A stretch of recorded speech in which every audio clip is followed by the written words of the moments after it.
Hello friends, स्वागत है आप सभी लोगों का हमारे चैनल क्विक स्टडी में। मैं कमल बेस्ट। इस वीडियो के माध्यम से दोस्तों आपके यहाँ पर कराऊंगा आर्मी टेक्निकल एनए का दोस्तों केमिस्ट्री का पार्ट नंबर 19, यानी कि दोस्तों यहाँ पर आपको रसायन विज्ञान का भाग नंबर 19 मिलेगा। इससे पहले दोस्तों आपको 18 भाग कराए जा चुके हैं, जहाँ पर आपने महत्वपूर्ण क्वेश्चन को देखा।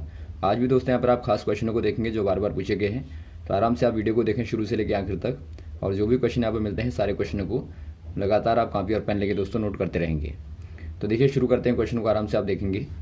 पहला क्वेश्चन दोस्तों आपको देखता है, टिंचर आयोडीन किसका मिश्रण होता है, यानी कि आपको बताना है tincture iodine is mixture of. यहाँ पे देखिए दोस्तों, जो टिंचर आयोडीन होता है, टिंचर आयोडीन जो होता है दोस्तों, ये किसका मिक्सचर होता है आपको बताना है। यहाँ पे देखिए दोस्तों, जो आपका टिंचर आयोडीन होता है इसमें आपका आयोडीन तो होता ही है, यानी कि आप लिखेंगे पहले आयोडीन, और साथ में दोस्तों एल्कोहल होता है। एल्कोहल यहाँ पे दोस्तों खास तौर पे आप लेते हैं एथेनॉल को, और साथ में आप पानी डाल देंगे, वाटर आप डाल देंगे दोस्तों, तो ये क्या बनेगा, ये आपका दोस्तों टिंचर आयोडीन कहलाता है। तो ऑप्शन नंबर कौन सा हो जाएगा दोस्तों यहाँ पे, ऑप्शन नंबर आपको सेकंड वाला दिखता है, तो आप बी वाले में टिक कर देंगे आयोडीन एंड एल्कोहल।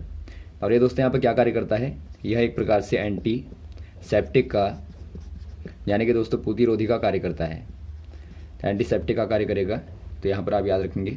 और पहला वाला दोस्त आपको दिया है साल्ट एंड वाटर, ये आपको बताया था दोस्तों हमने, यदि आप लवण के साथ में वाटर को मिलाते हैं, यानी कि साल्ट एंड वाटर को मिलाते हैं दोस्तों, तो क्या बनता है, ये आपका बनता है ब्रेन।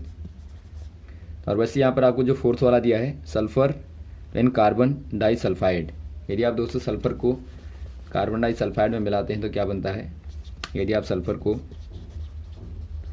कार्बन डाई सल्फाइड में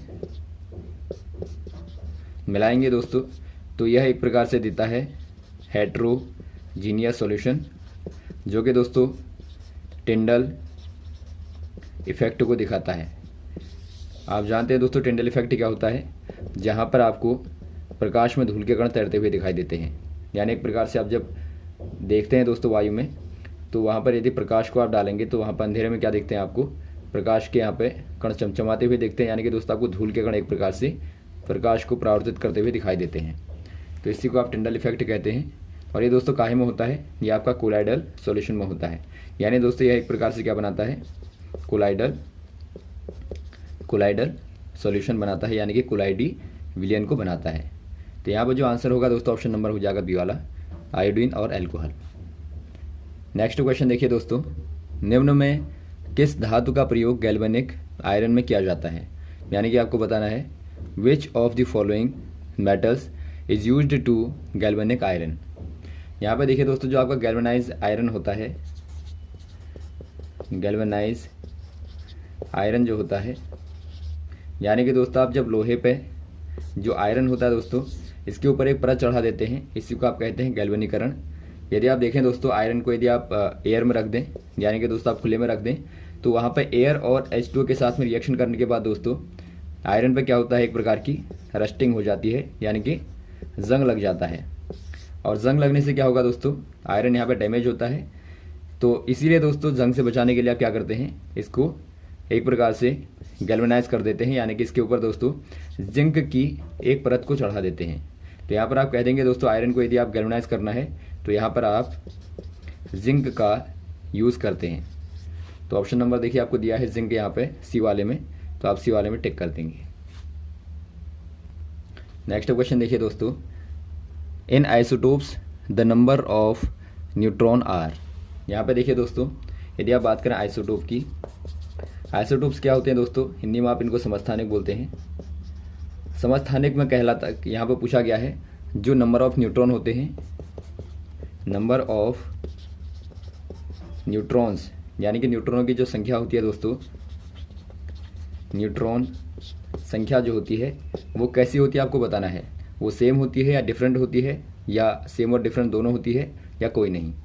यहाँ पे देखिए दोस्तों, यदि आप बात करें आइसोटोप की, एग्जांपल के तौर पर यहाँ पर आप ले लेंगे हाइड्रोजन के आइसोटोप।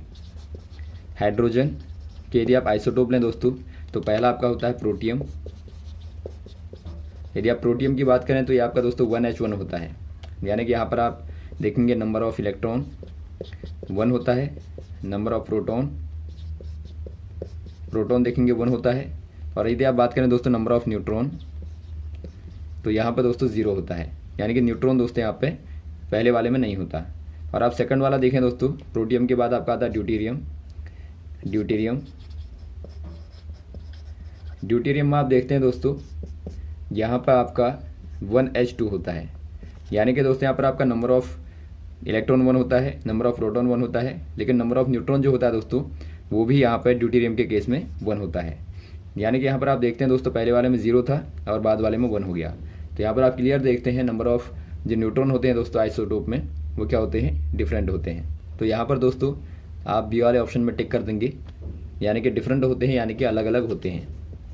और सेम क्या होता है दोस्तों, सेम यहाँ पर होते हैं आइसोटोप में सेम होते हैं यहाँ पे प्रोटोनों का नंबर, यानी नंबर ऑफ जो प्रोटॉन होता है वो दोस्तों सेम होता है, यानी समान होता है। या फिर आप इसको कह सकते हैं दोस्तों, जो आइसोटोप होते हैं, आइसोटोप में नंबर, एटॉमिक नंबर जो होता है, यहाँ पर आप लिखेंगे एटॉमिक नंबर सेम होता है, यानी परमाणु क्रमांक क्या होता है दोस्तों, परमाणु क्रमांक समान होता है। और जो एटॉमिक मास होता है, एटॉमिक मास कहें या फिर आप मास नंबर कहें, वो क्या होता है दोस्तों, वो आपका डिफरेंट होता है।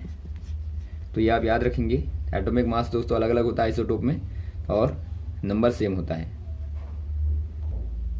अगला क्वेश्चन देखिए दोस्तों, एक तत्व X एक ऑक्साइड XO3 बनाता है, तो X की संयोजकता क्या होगी। यानी कि आपको बताना है an element X forms an oxide XO3, what is the valency of X। यदि आप बात करें दोस्तों वैलेंसी की, वैलेंसी यानी कि संयोजकता, ये होती क्या है दोस्तों, पहले आप समझेंगे संयोजकता क्या होती है। ये दोस्तों एक प्रकार से होती है measurement of combination of an atom with another atom to form a compound और मॉलिक्यूल। यानी कि दोस्तों यदि कंपाउंड और मॉलिक्यूल को बनाना है आपको, तो यहाँ पर जो एक एटॉम होगा वो दूसरे के साथ में कैसे कंबाइन होगा, इसका दोस्तों आप जो प्रॉपर्टी को पढ़ते हैं, इसको ये दोस्तों आप बैलेंसी के माध्यम से ही पढ़ते हैं। यानी कि बैलेंसी के माध्यम से ही दोस्तों आपको पता लग पाता है कि जो कोई एलिमेंट है वो दूसरे वाले एलिमेंट से दोस्तों कैसे जुड़ेगा। जैसा कि यहाँ पर आपको दिया है XO3 दिया है, तो यहाँ पर देखिए दोस्तों XO3 क्या है, एक प्रकार से कंपाउंड है, यानी एक प्रकार से यौगिक है। तो यहाँ पर दोस्तों जो O3 है, O3 के साथ में जो X जुड़ा होगा दोस्तों, तो इसकी बैलेंसी क्या होनी चाहिए ताकि O3 के साथ में ये जुड़ पाए। तो इसके लिए आप क्या करेंगे दोस्तों, आपको मालूम है जो O होता है वो की बैलेंसी क्या होती है। बैलेंसी को देखने के लिए दोस्तों आपको बैलेंसी शेल जो होती है, आप जानते हैं, यदि आप स्ट्रक्चर को बनाएं, ये आपका न्यूक्लियस होता है दोस्तों, जहाँ पर प्रोटॉन और न्यूट्रॉन होते हैं और चारों ओर क्या करते हैं दोस्तों, इलेक्ट्रॉन चक्कर लगाते हैं। तो यहाँ पे देखिए जो आपकी आउटर मोस्ट शेल होती है, जो आउटर मोस्ट शेल होती है दोस्तों, इसी को आप बोलते हैं बैलेंसी शेल, इसको आप बोलेंगे बैलेंसी शेल कहते हैं। तो यहाँ पर दोस्तों जितने भी इलेक्ट्रॉन होंगे, नंबर ऑफ इलेक्ट्रॉन होंगे, number of electrons present in valency shell equal to, इसी को आप बोलते हैं दोस्तों इस एटॉम की क्या बोलेंगे, बैलेंसी। तो यहाँ पर आप देखिए दोस्तों, यदि आप बात करें O की, तो आप O का कन्फिगरेशन कीजिए, O का यदि आप कन्फिगरेशन करेंगे यहाँ पे कीजिए आप, तो O में दोस्तों आप देखते हैं O का एटॉमिक नंबर 8 होता है, तो इसका आप कन्फिगरेशन करेंगे 2 और 6 मिलता है आपको। तो यहाँ पे देखिए दोस्तों आपका 1s2, 2s2 और 2p4 आता है, यानी आप यहाँ पे 2p4 को देखें, यहाँ पे P का दोस्तों 1 भरेगा, पहले 2 3, आपको 4 भरने हैं, चौथा दोस्तों यहाँ पर आएगा। तो यहाँ पर आप देखते हैं दोस्तों 2 क्या है इलेक्ट्रॉन, यहाँ पे एक प्रकार से अनपेयर हैं, यानी कि एक O में दोस्तों 2 इलेक्ट्रॉन यहाँ पे अनपेयर हैं। तो ऐसे ही दोस्तों आपके O3 है, यानी कि तीनों में कितने हो जाएंगे दोस्तों, 3 गुणा 2 यानी कि 6। तो यहाँ पर आप कह देंगे दोस्तों ऑप्शन नंबर कौन सा हो जाएगा, यहाँ पर डी वाला हो जाएगा। जो X का बैलेंसी होगी दोस्तों X की, वो क्या हो जाएगी, वो 6 हो जाएगी। नेक्स्ट क्वेश्चन देखिए दोस्तों, H2O अणु के अधिकतम हाइड्रोजन बंधन हैं, यानी कि आपको बताना है the maximum number of hydrogen bonds in a H2O molecule is. यदि आप बात करें दोस्तों H2O मॉलिक्यूल की, तो यहाँ पर आपको बताना है मैक्सिमम हाइड्रोजन बॉन्ड। यदि आप बात करें दोस्तों हाइड्रोजन बॉन्ड की, तो आप जानते हैं H और O के बीच में जो बॉन्ड होंगे दोस्तों यहाँ पे वाटर में, उन्हीं को आप हाइड्रोजन बॉन्ड यहाँ पर कहते हैं। तो यहाँ पे देखिए दोस्तों, यदि आप एक मॉलिक्यूल लें H2O का, यहाँ पे H2O होता है, यानी कि O बीच में आएगा H और H। तो यहाँ पे देखिए दोस्तों, एक तो यहाँ से बनेगा बॉन्ड, O के साथ में बनाएगा ये, यहाँ पे H और यहाँ पे H। और यहाँ पे एक बॉन्ड यहाँ बनेगा दोस्तों, O के साथ बनाएगा H और H। और दो यहाँ पे बनेंगे दोस्तों O के द्वारा। आप जानते हैं दोस्तों O में कितने अनपेयर्ड इलेक्ट्रॉन होते हैं। O में यहाँ पे 2 अनपेयर्ड, या फिर आप कहें दोस्तों 2 लोन पेयर होते हैं, लोन पेयर इलेक्ट्रॉन्स होते हैं। तो ये लोन पेयर इलेक्ट्रॉनों को दोस्तों डोनेट करने के बाद दोस्तों 2 हाइड्रोजन बॉन्ड बनाता है। एक यहाँ पर आप मान लेंगे H, और यहाँ पर दोस्तों आपका OH होगा, और वैसे एक यहाँ पर बनाएगा दोस्तों H और यहाँ पे OH। यानी यहाँ पर आप काउंट करेंगे दोस्तों एक मॉलिक्यूल के साथ में 1 2 3 और 4, यानी कि 4 दोस्तों मैक्सिमम हाइड्रोजन बॉन्ड बनते हैं। तो ऑप्शन नंबर आपका देखता है दोस्तों डी वाला, तो आप डी वाले में टिक कर देंगे। 4 दोस्तों यहाँ पर बनेंगे। ये क्वेश्चन महत्वपूर्ण है, आप याद रखेंगे इनको सारे क्वेश्चनों को। नेक्स्ट क्वेश्चन देखिए दोस्तों, गैस का घनत्व, यानी आपको बताना है the density of the gas equal to. यदि आप बात करें दोस्तों गैस डेंसिटी की, डेंसिटी यानी घनत्व क्या होता है दोस्तों, डेंसिटी इक्वल टू होता है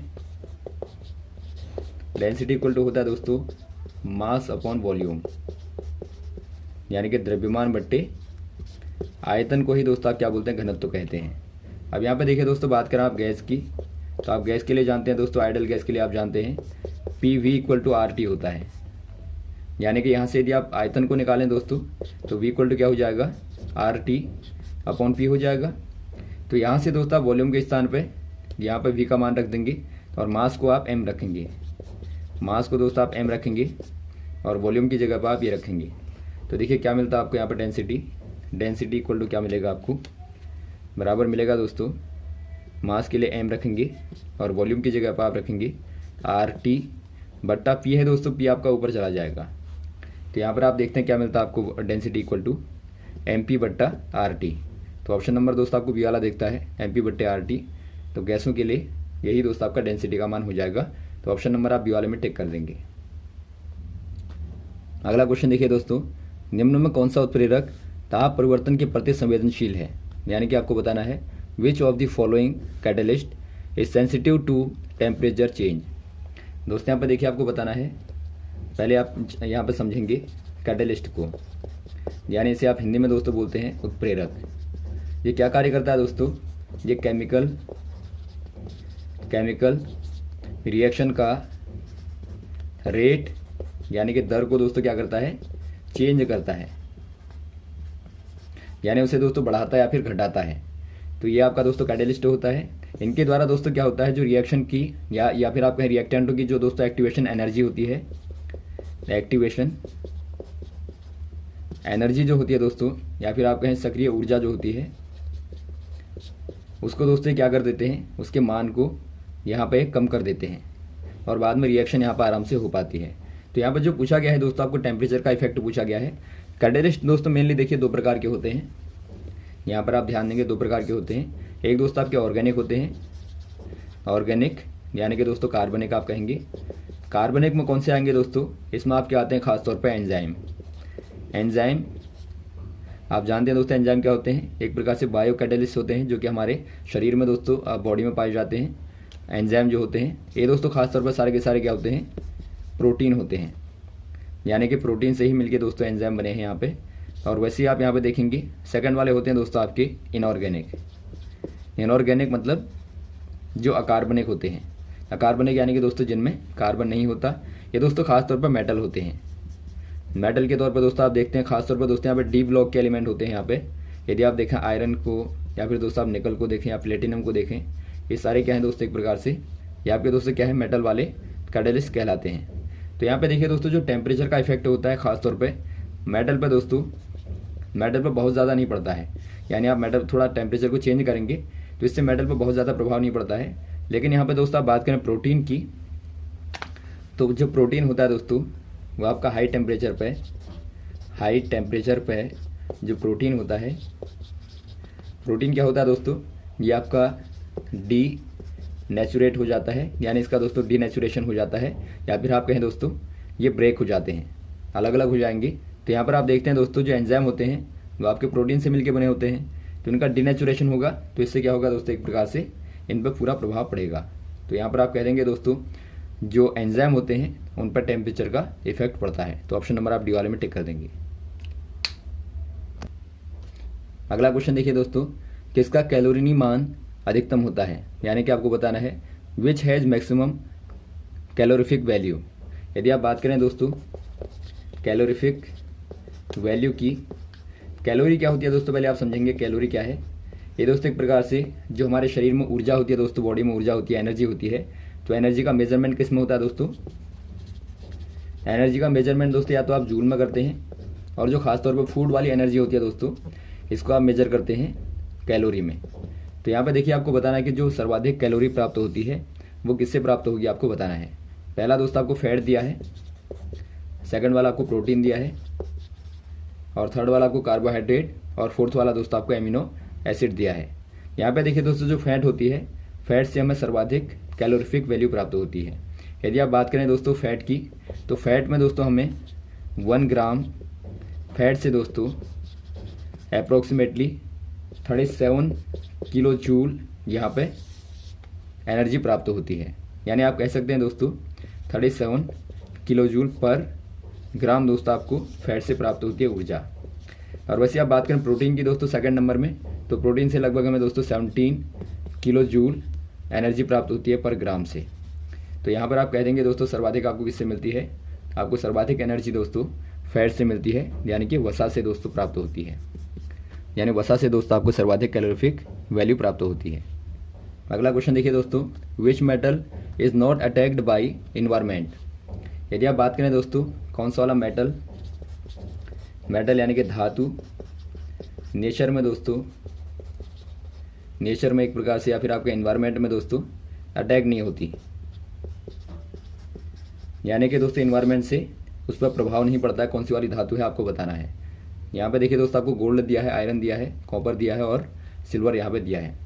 तो यहाँ पे दोस्तों जो गोल्ड आपको दिया है इस पर दोस्तों प्रभाव नहीं पड़ता है, क्योंकि आप जानते हैं जो गोल्ड होता है दोस्तों, यदि आप इसको प्राप्त करें तो ये फ्री फॉर्म में आपको मिलता है, यानी कि दोस्तों आपको स्वतंत्र रूप से दोस्तों आपको नेचर में मिलता है। तो यहाँ पर आप कह देंगे दोस्तों गोल्ड यहाँ पर हो जाएगा, क्योंकि ये बहुत ही कम दोस्तों रिएक्टिव होता है। तो ऑप्शन नंबर आपका ए वाला गोल्ड में टिक कर देंगे। अगला क्वेश्चन देखिए दोस्तों, निम्न में कौन पायस का उदाहरण है, यानी कि आपको बताना है which one is an example of emulsion. यहाँ पे देखिए दोस्तों इमल्शन क्या होते हैं, इमल्शन दोस्तों या फिर आप इनको पायस कहते हैं। पायस दोस्तों एक प्रकार के कोलाइडल सॉल्यूशन होते हैं, यानी कि कोलाइड विलियन होते हैं, कोलाइडल सॉल्यूशन होते हैं दोस्तों। इनमें देखिए दोनों ही जो आपके फेज होते हैं, आप जानते हैं जो कोलाइडल सॉल्यूशन होते हैं ये आपका टू फेज सॉल्यूशन होता है, यानी कि 2 फेज होते हैं दोस्तों। यहाँ पे देखिए दोस्तों आपके दोनों ही फेज क्या होते हैं, लिक्विड होते हैं, यानी कि जो आपका डिस्पर्शन मीडियम होगा वो भी दोस्तों आपका लिक्विड होता है, और जो आपकी डिस्पर्स्ड फेज होती है दोस्तों वो भी आपकी लिक्विड होती है, यानी दोनों ही लिक्विड होंगे, यानी दोनों ही दोस्तों आपके द्रव होते हैं। तो इसी को दोस्तों आप क्या बोलेंगे, इमल्शन कहते हैं। एग्जाम्पल के तौर पर यदि आप देखें दोस्तों मिल्क को देखें, यानी कि आप दूध को देखें दोस्तों, तो यहाँ पर आपको दिखता है वाटर एंड फैट आपको दिखता है दोस्तों, यानी कि दोनों ही क्या है, यहाँ पे दोनों ही दोस्तों आपकी लिक्विड है, तो इसीलिए आप इसको कहते हैं इमल्शन। वैसे आप एग्जाम्पल के तौर पर ले सकते हैं ऑयल को, ये एक प्रकार से इमल्शन कहलाते हैं। तो ऑप्शन नंबर यहाँ पर आपको दिखता है दोस्तों बी वाला, मिल्क यहाँ पे दिया है, तो मिल्क आपका हो जाएगा दोस्तों पायस। तो यहाँ तक दोस्तों आप क्वेश्चन को तैयार करें, उम्मीद है क्वेश्चन आपको समझ में आए होंगे। यदि कोई कन्फ्यूजन हो दोस्तों आप कमेंट बॉक्स में कमेंट कर सकते हैं, और यहाँ पर यदि आपको वीडियो अच्छा लगा हो तो आप ज़रूर लाइक करें, शेयर करें, ताकि अधिक से अधिक लोगों तक पहुँचे। Okay, thanks. जय हिंद, जय भारत।